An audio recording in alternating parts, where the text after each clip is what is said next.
So I may have 50 leaders in a cohort and they're learning coaching skills, and I can teach them coaching skills, but I can't necessarily teach them how specifically to coach Sue on their team. So through taking a number of assessments, Cloverleaf then uses that data to give specific coaching and feedback about how to specifically apply the learning that I am giving them to their team members. So I'm going to share my screen. So this is what we'd call a team dashboard. These are all standard assessments that you would hear of, like Myers-Briggs, what we call 16 types, like DISC. And so I would put all of the people on my program on my platform, and they would get to see all the results of the people on their platform. Don't get distracted by just the assessment piece. The assessment is kind of like the fuel that makes the red Ferrari go. So if you buy a red Ferrari, nobody really brags about the gas. The assessments are the data points that give Cloverleaf the power to go.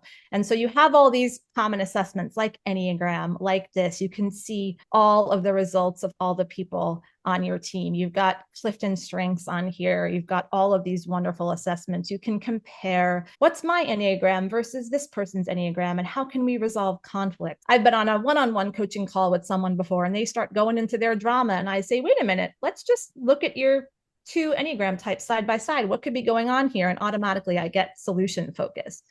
But what the real magic of Cloverleaf is that when I'm in between coaching sessions or in between training sessions is this piece. And this is what we call Cloverleaf Discover. I can go in here and say, I'm really having a problem giving feedback to Noor. What do I do? And based on all Noor's assessment data and my personality, it's going to tell me how I can speak to Noor, given my personality and given Noor's personality. It's going to talk about my tendencies and Noor's tendencies and how I can apply it. And it's giving me some suggestions. Now, I'm in the middle of delivering my coach training program to all of these individuals, and I'm teaching them active listening. I'm teaching them powerful questions. I'm teaching them goal setting, but I can't teach them about Noor's personality. So I'm teaching them skill, and then Cloverleaf is giving them approach. And I am reminding them, hey, you have access to this tool, but you can also learn about a team, okay? How can I help the marketing team be more open with each other? Even you as the practitioner can ask a question in here, or the leader can say, how can I help my team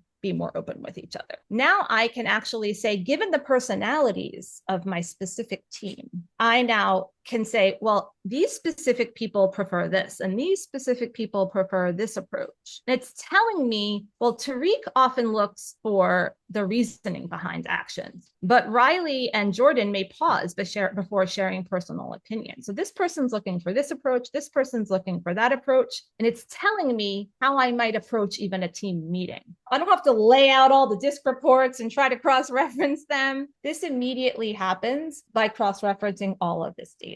So now I don't have to sit there and email the coach and say, what should I do? I now give my client access to this. And I say, in between sessions, if you have a challenge, I want you to leverage this platform. This is something that I give access to all of my clients to, so that they can have these courageous conversations in between sessions. And it's a much better use of me and my assessments than I used in the past.